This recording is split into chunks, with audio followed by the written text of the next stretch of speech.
Hello, welcome to Tales Under the Cat Tree.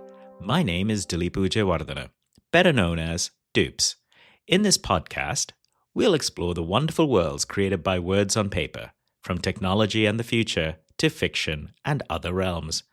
If you want to get to know me and find out who I am, you can listen to episode number 1, where I attempt to put you to sleep with all the gory details. Please remember that all my writing is available on my substack at tales.dupes.ca, including the articles that make up this episode. If you enjoy this or any of my writing, please do subscribe to either this podcast or the substack, where I hope to bring you articles, stories, and interviews regularly.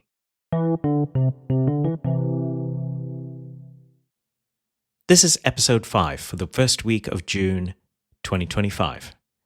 The whole reason for my podcast and my substack is to once more explore writing, both fiction and non-fiction.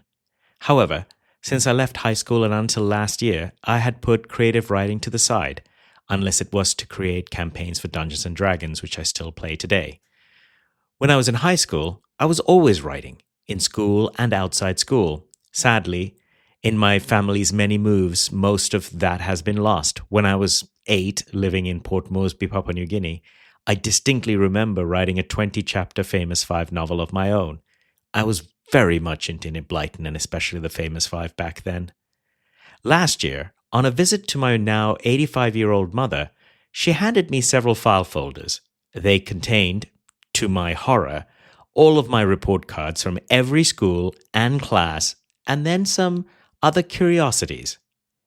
In 1989, when I was 14, the South China Morning Post in Hong Kong, which was the major newspaper where I was then living, ran a short story competition. I sincerely have no recollection of entering it, but somehow my entry came third and was published. I had forgotten this until I saw the printed entry tucked into the file folders. Today I'm actually going to read that out in this podcast. I can absolutely understand how cringy this will be. There's nothing like reading teenage fiction. But before I make your ears bleed with something I wrote when I was 14, I want to delve into the topic of fiction itself, especially fiction in the age of AI. In episodes 2 and 3, I discussed how AI was changing the industry that I work in, how it was changing coding, how it was changing all of technology creation. Is fiction also going the way of coding and other technologies? Let's talk about that. I'm sure you've heard the following sentence by now. AI has killed or will kill anything creative, so why bother doing it? The hype cycle today is fit to bursting at the seams. When I started working on my fiction after decades of neglect, a small part of me began to wonder, why bother? AIs will get so good people wouldn't want to read my stories anyway. And it wasn't just me wondering. People started outright asking me, why bother?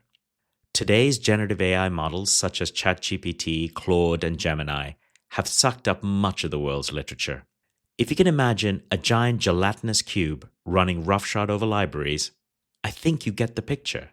Unfortunately, I do suspect that in their haste and eagerness, perhaps in willful ignorance as well, these models have sucked in many copyrighted works. As such, if you want a new Harry Potter novel written in the style of Rebecca Yarros, you are pretty much one prompt away. For a less illegal reference, you could probably also do a passable Sherlock Holmes with a prompt such as The Case of the Disappearing Poop Emoji. There's no surprise that people get upset about authors publishing works clearly produced using such technology. Depending on how you view the legality of what has been used to train these systems, such quote-unquote authors are at best curators or prompt artists, and at worst plagiarists and criminals. Where the world ends up will likely be somewhere in between. In some ways, the world of writing in totality will go the same way as photography. When very few people had access to a camera, every photographer had a higher chance of being celebrated and having a meaningful profession.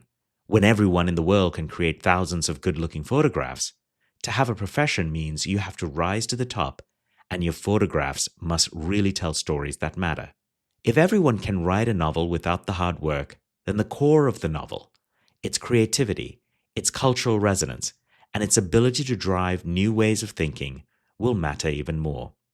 For me, this is where our current generation of AIs will fail.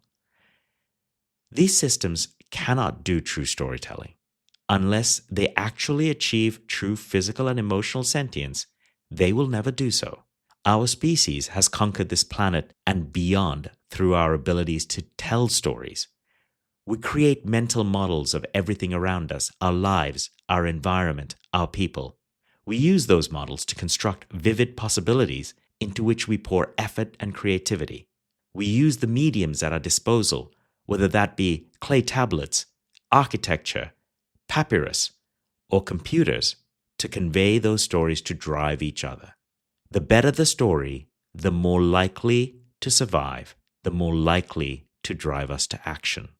ChatGPT may create a story that looks legitimate, but it is still a statistical amalgamation of words based on precedent. It cannot yet understand the horror and the physical pain as you lose a loved one. It cannot change its role in society as you would from having a home to being homeless. It cannot feel the approaching end as your dementia steals your memories into wispy echoes. To describe any of that, it is using past words and past ideas to construct a mere possibility, and that possibility is not unique to you and the story you wish to tell. I am reminded of a story by Isaac Asimov called Profession. In this short story, a young man fails to be part of normal society, where people are educated by beaming data into their minds. This man remains, quote unquote, uneducated, a failure in this society. In the end, the curtain pulls back, and it is actually those uneducated, rebellious thinkers who are creating the new works to teach those who are being educated. You can take this story in so many ways. The AI models we have today can certainly be seen as a crucible of knowledge. While we can use the technology responsibly, true creation is still up to those who are outside the model, those who are, to sadly quote an Apple advert, the rebels, the artists, the thinkers, and the rule breakers, as it always has been. There will likely be a future for quote-unquote prompt artists who will mold the technology and medium of generative AI, however long this period may last, towards some form of art. AI in its current form is far from the end of fiction. What I am most concerned about isn't whether the story is AI generated, but where our society is going when it comes to consuming stories. If everyone can be a writer and everyone can be a publisher, then what does it matter and mean to be a reader? Even as I record this podcast, I know that the world is drowning in writing. More people than ever are reading. We spend most of the day in front of screens reading volumes of text, Slack messages, wiki articles, transcripts, documents, and more. Now you crave the story being read to you, as I am doing right now. You crave the story being shown to you on screens or on stage. I worry that stories based on the written word are slowly being erased from our cultures. You might say, does it matter? A story, after all, is a story.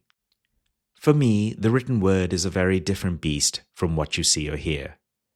These stories you can mull in your mind. They are stories which you can scan your eyes backwards and forwards. There are word tricks you can use that shape your fascination and curiosity. You can break rules of language that you cannot in spoken or visual mediums. It is true that we write for people to read our stories aloud. Take, for example, the following two lines from J.R.R. Tolkien's The Hobbit. The yells and yammering, croaking, gibbering and jabbering, howls, growls, and curses, shrieking and skriking that followed were beyond description. Several hundred wildcats and wolves being roasted slowly alive together would not have compared with it. Compare that to any scene you can watch. What you would see is a poor reflection. You just heard me, but you heard my voice, my intonations, my own biases. Reading that with your own internal voice, at least for me, makes me want to plug my ears at the din and horror that Bilbo Baggins was witnessing. So we come back to, why bother? People like me are compelled to write and tell stories. These are the stories that help us create the worlds of tomorrow and understand the humanity of today. I can only hope that you read them in the form in which they were created. Yes, AI might be able to create an upside for writing. For example, as a tool for brainstorming, researching, or even getting past writer's block.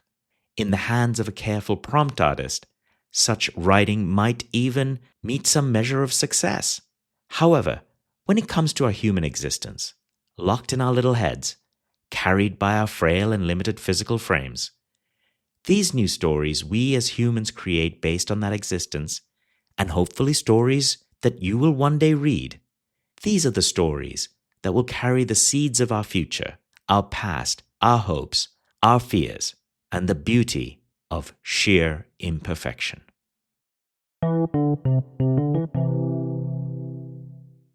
So let's see how I did in 1989. Please remember, I had not read this piece since probably 1989, which is a good 35 years of growing and learning. I'll examine it at the end, and just to be clear, I have chosen not to edit a single word.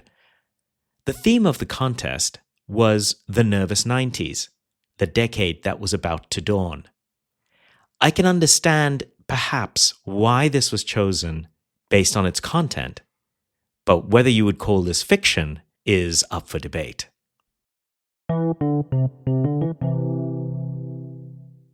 It was sinking. The boat that had lumbered on through the ages was sinking. Screams could be heard throughout the land of dust they were traveling through, a tribute to all they had done and all they had destroyed. It was sinking.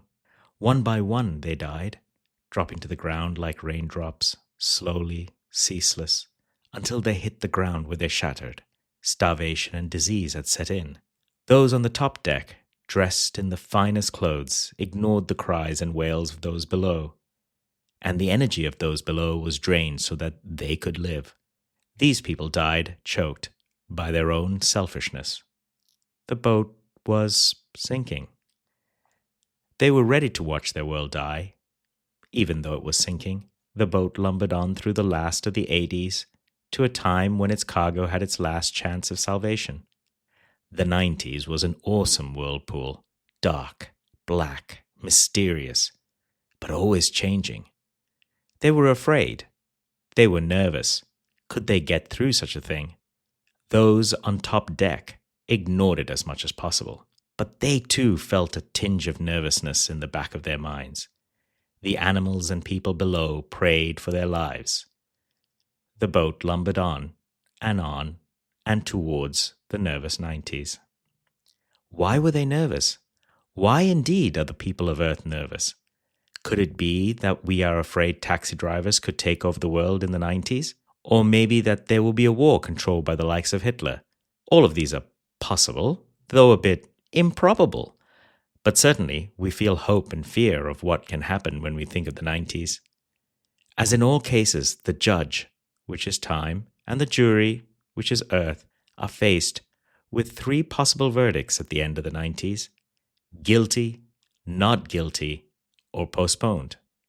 The opposition, which is our past deeds, have always been ready. The boat lumbers on. The boat was now in a jungle, the last of the jungles that had once stood in hundreds throughout the land.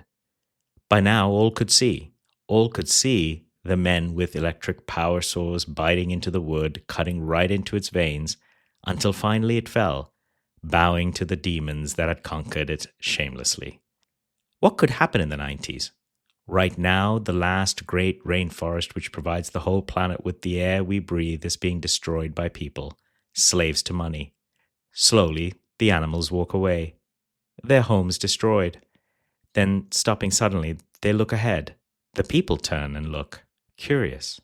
There lies the whirlpool, and a little light pierces the swirling darkness. Maybe in the 90s they could stop this meaningless destruction and leave the world to live as it always has. Then the light was gone. Both animals and people looked shamefully at the ground. Maybe the last great rainforest could be destroyed, leaving the world to rot. The boat lumbers on. It's a park, a wildlife park. Here the animals move freely, unhindered. There are the great beasts, the elephants, lions, tigers, antelopes, and so on. The people watch this scene from the boat with peace. The first such scene they had seen in this era. But one by one the look changes into one of horror, of disgust, and of shame. But one by one the look changes into one of horror, of disgust, and of shame. For from behind the bushes, behind the animals, stepped men holding automatic rifles, aimed and ready to fire. The animals turned. Lights blazed. Fire, screams, death. There on the ground lay the animals. The men grinning hideously, bent and ripped open the warm flesh for money. Slowly the people on the boat turned away. They did not need to look at each other because they knew what each was thinking.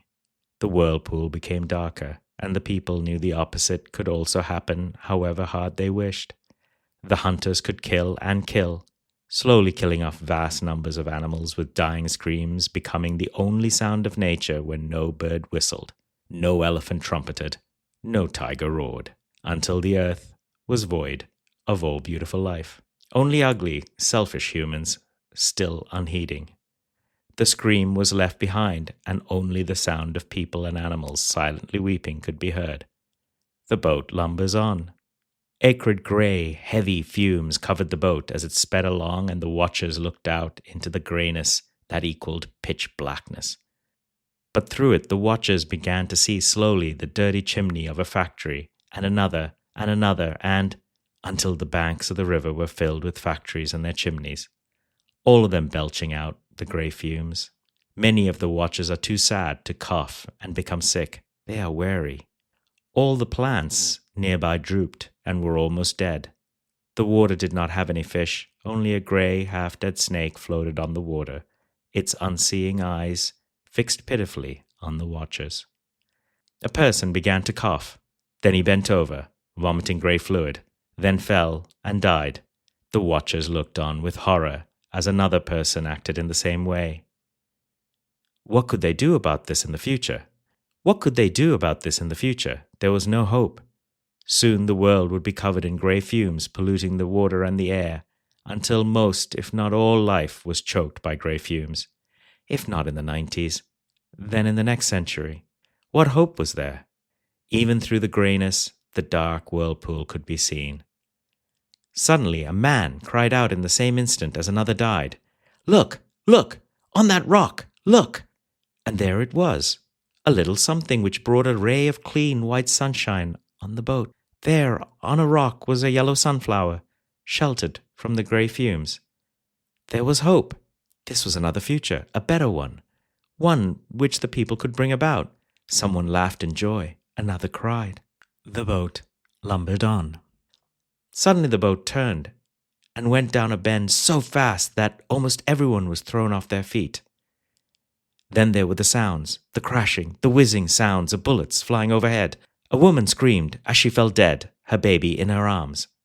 Slowly the bullets ceased, and the watchers sat up.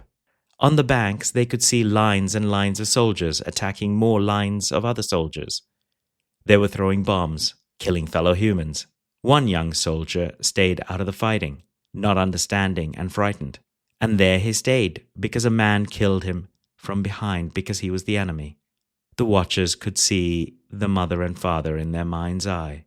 They were crying for a lost son, lost to a war that they knew no one could win.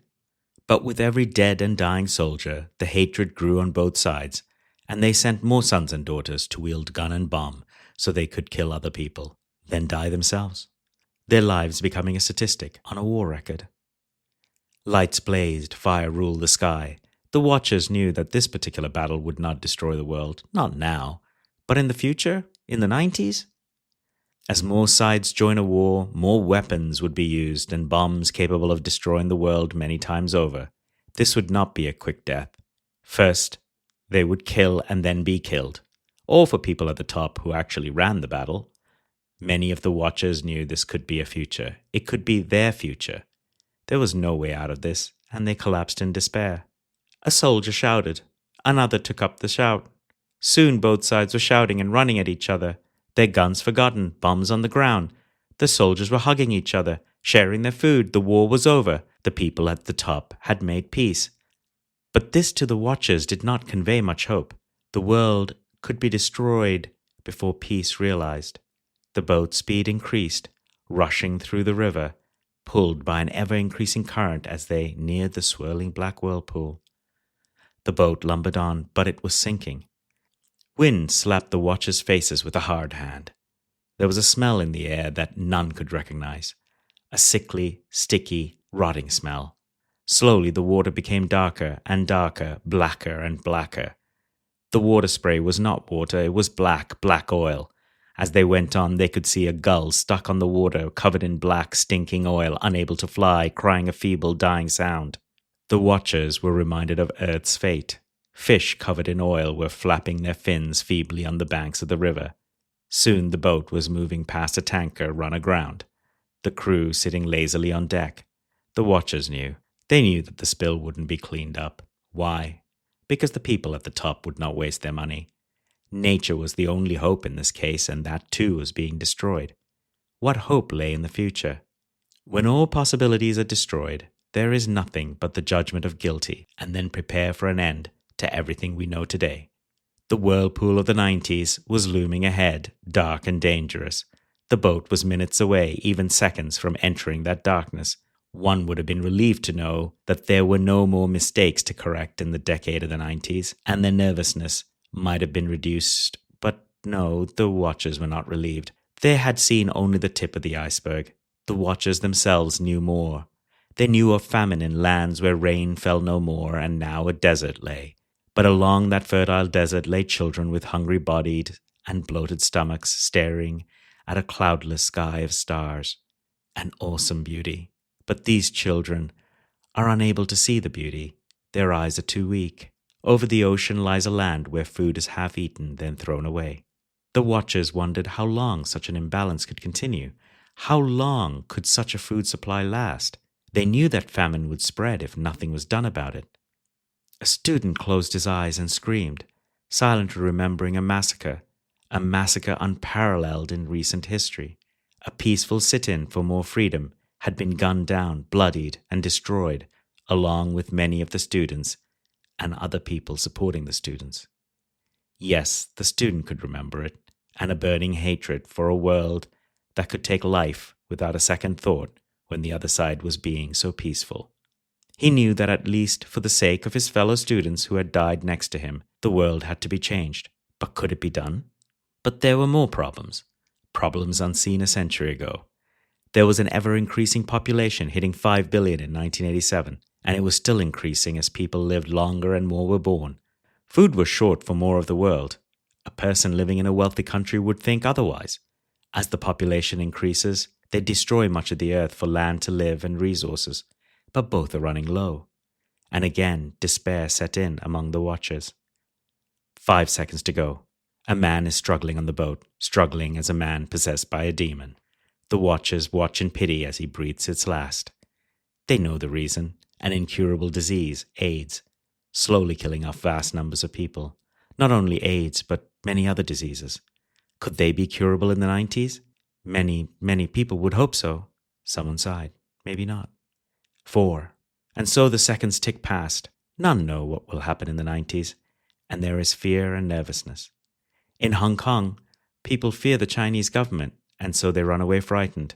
What is to happen in actual fact? Who can say? Maybe it will be good, maybe not.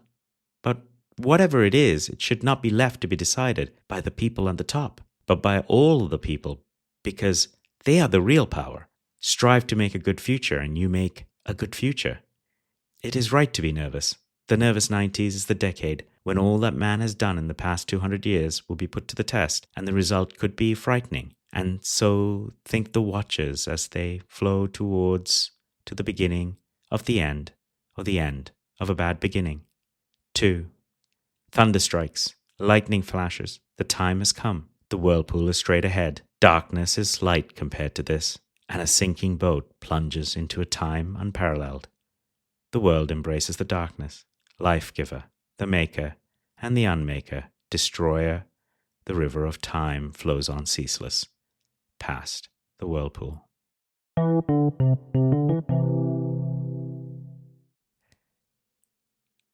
Whatever my thoughts on the quality of my writing, hearing my voice from 35 years ago is something like time travel. It's quite something. I do recall that I was out on the streets protesting in 1989 when the Tiananmen Square massacre had happened. I was an avid reader, and I was definitely concerned about the world and the environment. If you had asked me, though, how I felt, looking back now, I probably would have said, probably no different than any other teenager. But reading this and thinking back to me sitting in my bedroom tinkering with escapist Dungeons and Dragons, watching the country of my birth, Sri Lanka, be destroyed by civil war and environmental disasters, and watching Hong Kong's pollution, I can definitely see how I would be thinking with despair and darkness. At the time, I do also remember wondering where in the world I would even end up. The uncertainty for me was always just there. I could taste it. I could feel it in every conversation with my parents. It was obvious then that I could not live in Hong Kong, but going back to Sri Lanka seemed also completely an alien thing to do. Do I think this is a good piece now? Absolutely not.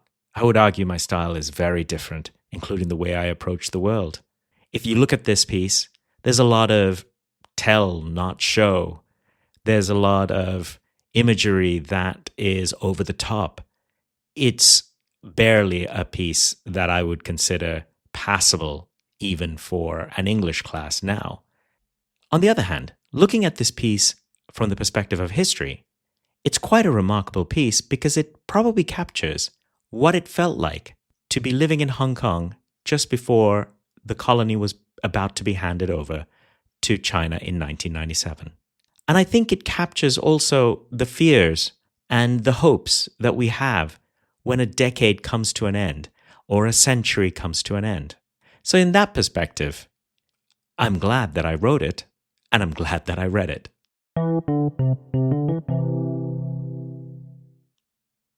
So for this episode, I want to thank my dear friend Craig Welsh, who lives in Nunavut, Canada.